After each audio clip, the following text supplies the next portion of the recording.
Hello YouTube. I'm going to talk about installing the Hogue Tamer revolver grip today on a Smith & Wesson Bodyguard M&P 38. Gun's clear.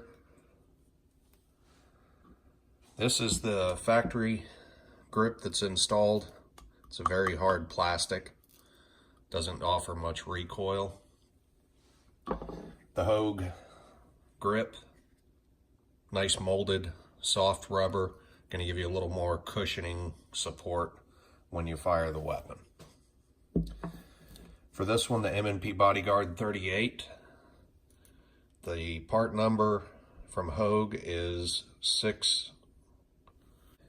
right here, 60020. Got to make sure you order that one. Amazon has a couple of them, 60000, I believe. And the 620 is the model for the M&P. Pick it up for like $20. May be able to find it cheaper somewhere else. So again, gun's clear. To remove the original grip, you've got a roll pin in here that runs through this hole. I've already installed the support pin from the Hogue grip. But to remove the roll pin, you can get, if you have one, got a roll pin punch selection, snap-on version here. You can get a cheaper set, I'm sure, at Harbor Freight, probably for, I don't know, 10, 15 bucks. But this one that I used was a 3/32 roll pin punch. Got a 9mm socket, and what you're going to do here is take the 9mm and just run it over the hole and set the grip on there, get it centered in the hole. You're going to take your roll pin punch, get it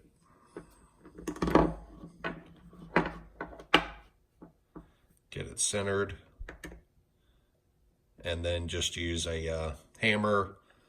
You could probably press it out if you have like a hydraulic press or something, but for this purpose I was able to just use a small hammer, roll pin punch, socket for support, a couple of taps, and the factory pin pops right out. So that worked pretty good just to support it. You will get a little deformation in the original grip. So if you don't have any plans to retain it, just know that you could give a little surface impression onto the factory grip. Once you have that out, set those aside. And in the packaging of the grip, they give you a little small threaded screw, a couple of nuts on it. The directions say to get the pin centered in the frame, and they say you don't have to over torque it or get super tight for that. To install that,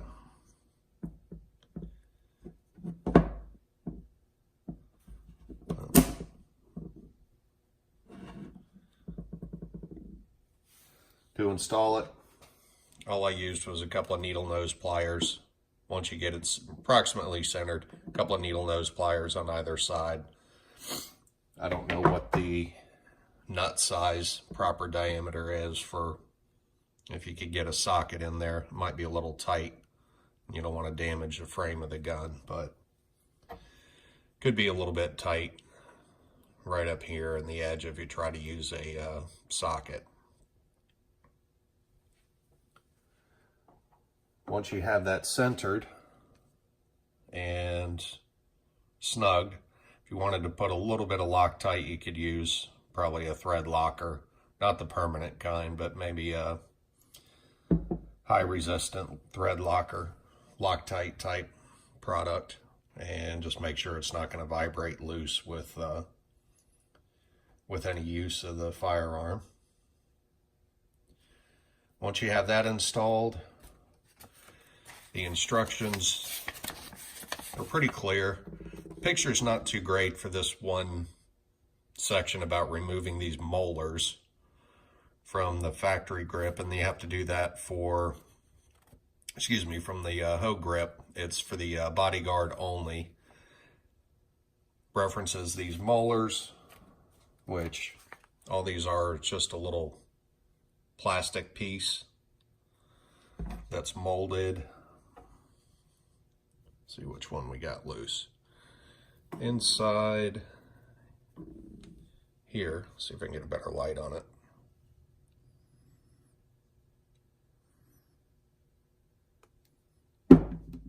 So right in here, the first one that I took out was right in there. And to take these out, well, you just get a little jeweler's screwdriver, a little bit of pressure in behind there, and once you start working it loose, real light, easy pressure, it'll eventually work its way out. Another set of small needle nose, and it pops right out of that recess in there.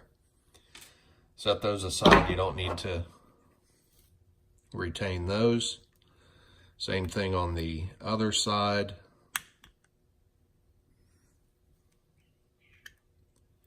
A little bit of light pressure. Try not to damage you don't want to damage the Hogue grip. A little light, easy pressure, and they will both pry out. You have to take these out for a fit issue with the Bodyguard. And there you go. You've got your 4, whatever they call them, molars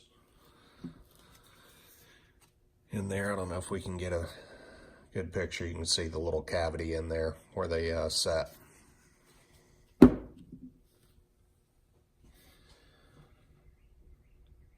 What they ask you to do next is, after you've got this threaded pin installed, is to work the grip. And again, the gun's clear.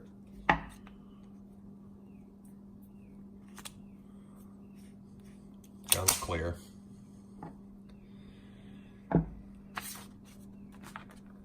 The instructions comment about using a couple of business cards or similar stock. This is what they say. What works well is to take the packaging, the back piece of the packaging, get you some scissors, cut out a couple of pieces of plastic. I've got a little rounded edge here, and what you're looking for a width is over this section right here, this part of the firearm. Just want enough. What you're going to do is put these down here on both sides of the gun, and when you get ready to slide this grip on, this edge on both sides is going to try and get caught. If you don't use this card stock or the plastic, it's going to get caught when it tries to go over this this little edge. So use the packaging, couple of these, pair of scissors, that's all you need. Set those there, sandwich them on both sides. And this is the butt insert of the grip.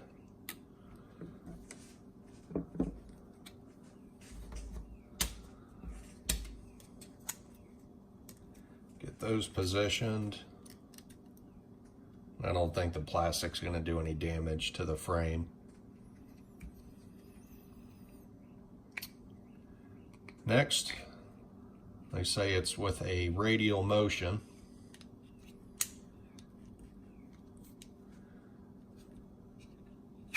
That you install, and when you look down, you can see a channel. Yeah, think I got it there. You can see a channel, and that's what this threaded rod is going to slide down as you install the grip.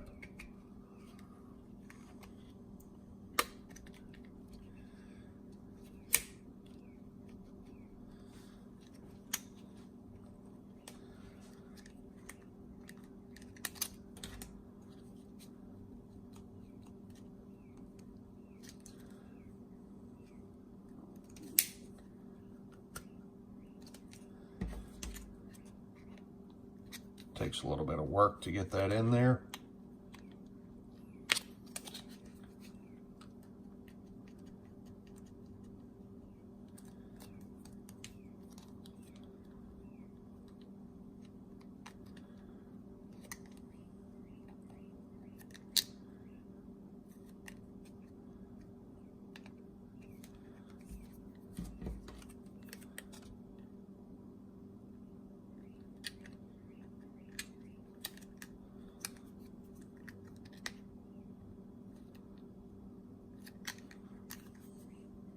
All right, let's see if it'll slide on here.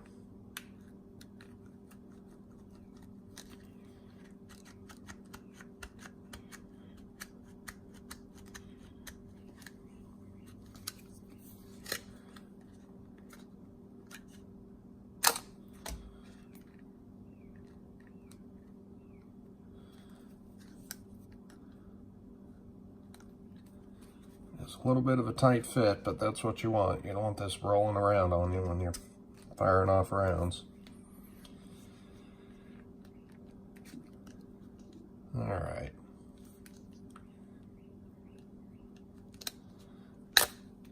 There we go.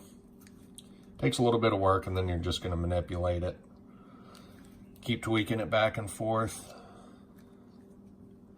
till you get a good snug fit.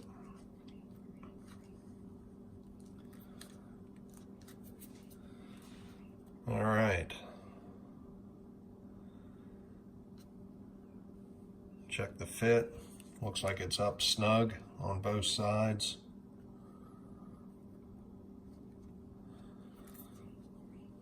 Yep. I think that's all there is to it.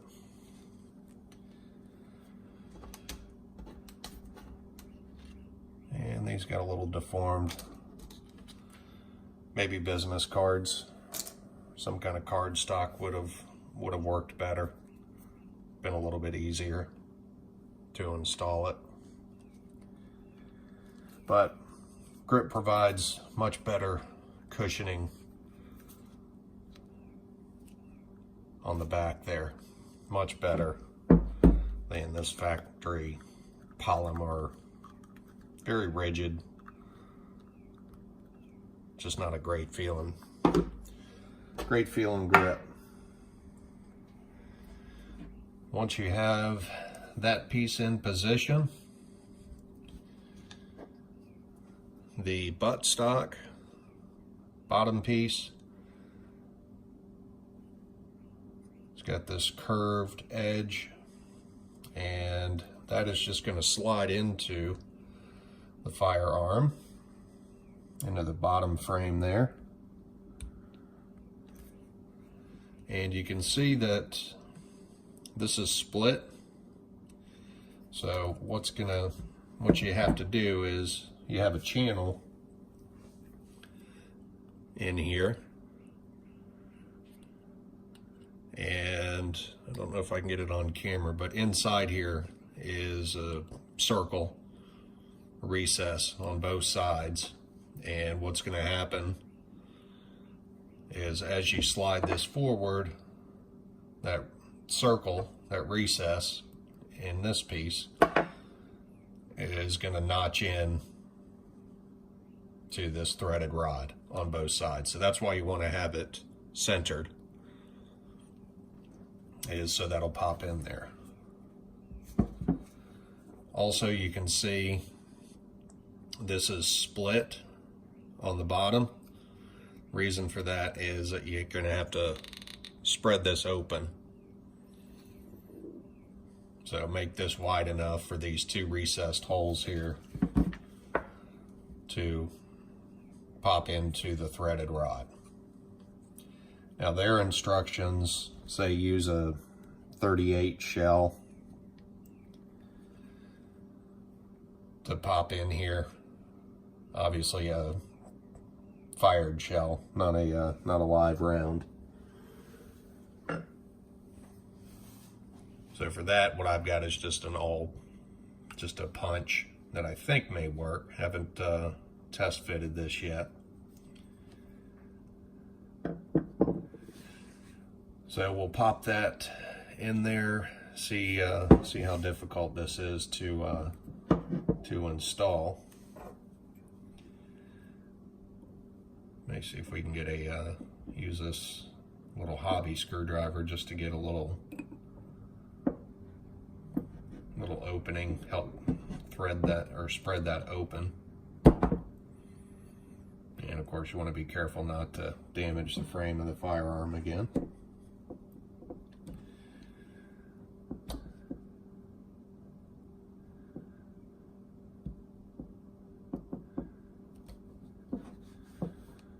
So a little light pressure. May need a bigger screwdriver. Be right back. All right, we'll see if this one will work a little bit better. A little bit of a broader tip on it. A little bit of prying motion.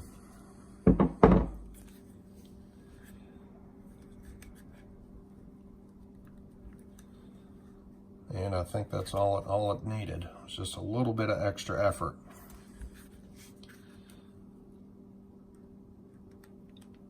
To pop on there, and some pressure.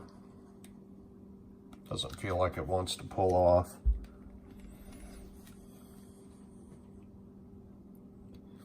And it did open up that notch a little bit. May play with this a little bit, pause the video for a second and see, make sure that that's in there. You don't really feel anything snap into place. That's what I would expect.